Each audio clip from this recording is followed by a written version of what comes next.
The Forgotten Mermaid. All lost hearts may be redeemed. By Gregga J. Johnn. 16. The humans on the pursuit cowered with hands over ears, shivering in terror at the wailing of the siren. She continued screaming and flew at them with unearthly transparency, flying through them even as a ghost image. The crew joined in the wailing. The sound was so great it roused the dying missionary from his unconscious stupor. Perhaps it was adrenaline, or perhaps it was the last charge of energy from the potions he had consumed, but Barnabas rose up and reached out to touch the violet image that careened around, chasing chaos all over the deck.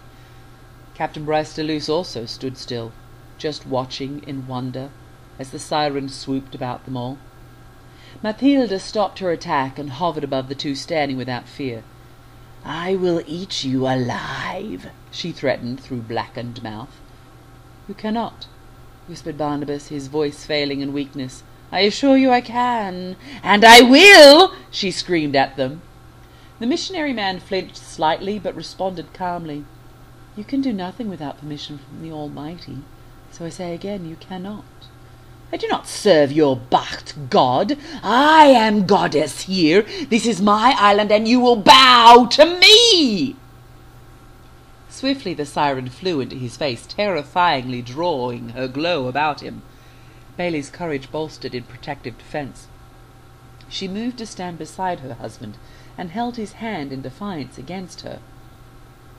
Captain Bryce balked for the first time. He'd not taken his eyes off his prize until this moment, but now he took in the solidarity and unity of the godly couple. He and the remaining crew just watched a while with awe as the scene unfolded before them. "I thought you wanted us to leave your island," Bailey questioned her with polite disrespect. The siren hissed at her. Barnabas reached out to touch her face and saw his hand waver right through the ethereal image. He chuckled. "See, you're not even real." "I am real enough." Matilda had lost her reasoning to panic attack, so rather than keep wisdom in her self-defense projected image, she left the safety of her waters.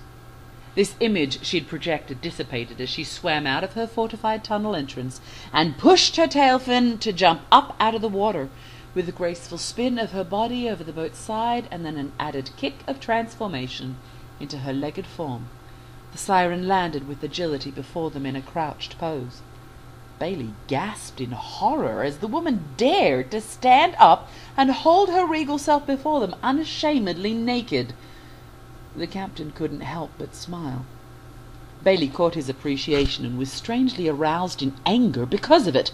"Cover yourself, you filthy whore!" Bailey grabbed at the partial sail that Barnabas had been sleeping on and threw it at the nude woman.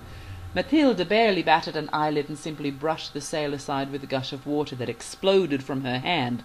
The sail flapped backward and entrapped the missionary wife within its weight. It sent her rolling and wrapped across the deck. Barnabas jumped to rescue and untangle his wife. The siren laughed. Bryce took off his long coat and moved gently toward the violet and black form that had boarded his ship without permission. "Mathilde," he said, "you are welcome on my ship." Kneeling before her, he raised up his covering in humble offering. An old instinct kicked in as Matilda looked down on the submission of the captain. Her heart paused a moment in its mania, and she nodded in pride. Bryce stood again and carefully wrapped his coat about her form as if it were a robe of mink. She adjusted herself within its folds and resumed her regal pose. Bailey was extricated and resumed her helpmeet support as her husband returned to test the authority of the siren. "On what right do you claim that you are a goddess?" he asked with gentle courage. But then his steps stumbled and Bailey quickly held him steady. "The great Mathilde has every right to claim whatever she will, or else eat you, preacher man," Bryce warned. "Watch your tongue." "This?" Mama D joined in the conversation as her sons gazed on adoringly at the siren. "This is what we've spent these weeks pursuing." Mama D was lost all respect in a creature whose form was so humanly more beautiful than she. The older woman spat. "A naked hussy fish?" Mathilde looked the old woman in the eye. opened wide her mouth full of silver-sharp teeth, and screamed at her, rushing up to her face and holding her head in her black talon-pointed fingers. Mamma D withered into death at the sound, and Mathilde dropped her lifeless body at her son's feet. They were so entranced with her beauty that they barely noticed the loss. Dr. Scrandon and Reverend Tungsten screamed in horror and grabbed at their knocked-out friend, who sat up suddenly, awakened by their terror. Barrel took in the scene before him and bolted straight off the ship and into the waters. But she pushed another gush of water from her hand at him, and he slipped as he leaped off the deck.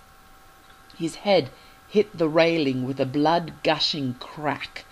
Then his face slapped the water, adding to the spurting mess, as he sank into a feeding frenzy of sharks beneath.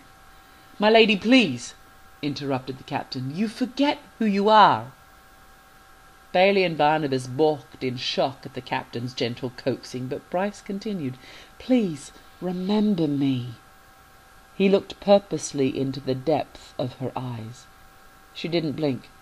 "I know you," was all she said, as if killing innocents was a casual pastime, not interesting enough to be acknowledged in casual conversation. "You remember me?" Bryce was hopeful. "Why should I forget that which haunts my nightmares?" She snarled at him.